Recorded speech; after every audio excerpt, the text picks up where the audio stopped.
എത്ര എത്ര എത്ര വയസ്സുണ്ട്? 79. 79. 79 തുടങ്ങിയിരിക്കുക. അപ്പോൾ 80ലേക്ക് എടുക്കുകയാണ്. അപ്പോൾ ജോലി എന്താണ് ചെയ്യുന്നത്? എന്ത് ജോലിയാണ്? ജോലി വല്ലതും ചെയ്യുന്നുണ്ടോ? പിന്നെ ജോലി കണ്ണിക്കാ കച്ചവടവും എരുമയും പോത്തിനെയൊക്കെ വളർത്തും. എരുമയും പോത്തിനൊക്കെ വളർത്തും. 3 പോത്തും 4 പോത്തും 2 എരുമയും. അതിലൊന്നിനെ ഈയിടെ കൊടുത്തു, ബാക്കി 5 ഇതിനെല്ലാം ചേട്ടൻ തന്നെയാണോ നോക്കുന്നത്? അതുകൂടെ കൂലിപ്പണിക്കൊക്കെ പോവോ? മാറ്റി കെട്ടും. അല്ല, ഈ കൂലിപ്പണിക്ക് പോവോ? ഇനി കൂലിപ്പണിക്കൊക്കെ പോവോ? കഴിഞ്ഞാലും ഒത്തിരി പോയി ജോലിക്ക് ഒരുപാട് പണി ചെയ്ത് നമുക്ക് പാടത്തല്ലേ പേരുടെ പുറകിൽ കുറെ കരകം ഉണ്ടായിരുന്നല്ലോ. ഞാനാ മേടിക്കുന്നത്. ആണോ? എല്ലാവർക്കും പേടിയായിരുന്നു, പാമ്പുണ്ടായിരുന്നു. ശരി.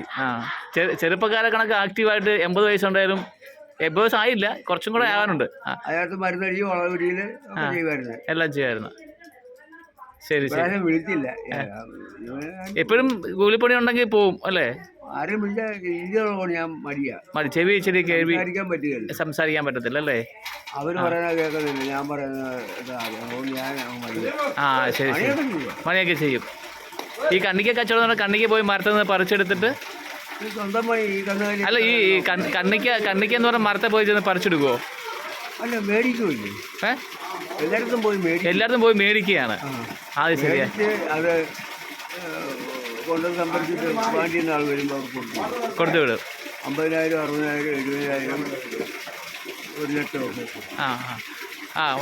പറിക്കാൻ ചിലപ്പോ ഒക്കെ പോവും നമ്മുടെ പരിസരത്തൊക്കെ.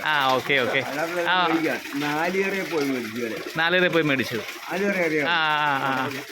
ആ ഗുരുമന്ദിരത്തിന്റെ ഭാഗമില്ല. ശരി. പ്രിയമുള്ള പ്രേക്ഷകരെ, വളർന്ന കയറ്റി നമ്മുടെ പിള്ളേർ വീടിന്റെ തെക്കത്തറയെ കൊണ്ടിറക്കി അവിടുത്തെ വണ്ടി കയറ്റി വീട്ടിൽ. ഇതെല്ലാം ഒറ്റയ്ക്കാണ് ചെയ്യുന്നത്. ഈ 80 വയസ്സാകാൻ ഒറ്റയ്ക്കാണ് ചെയ്യുന്നത്. കൊണ്ടുപോയില്ല, അവിടെ വീട്ടിൽ പിന്നെ പ്രിയമുള്ള പ്രേക്ഷകരെ, ഒരു 80 വയസ്സാകാൻ പോവുകയാണ്. അദ്ദേഹം ചെറുപ്പക്കാരെ കണക്ക് ആക്റ്റീവായിട്ട് ഒരു മടിയില്ലാതെ ജോലി ചെയ്യുന്ന ഒരാളാണ്. കണ്ണിക്ക ബിസിനസ് ഉണ്ട്. കണ്ണിക്ക പല സ്ഥലങ്ങളിലും കണ്ണിക്ക പറിച്ചൊക്കെ കണ്ണിക്ക് പോയി കളക്ട് ചെയ്യും. പിന്നെ 5-6 പോത്തിനെ വളർത്തുന്നുണ്ട്. അതുകൂടാതെ കൂലിപ്പണിക്ക് അദ്ദേഹം പോകുന്ന ഒരാളാണ്.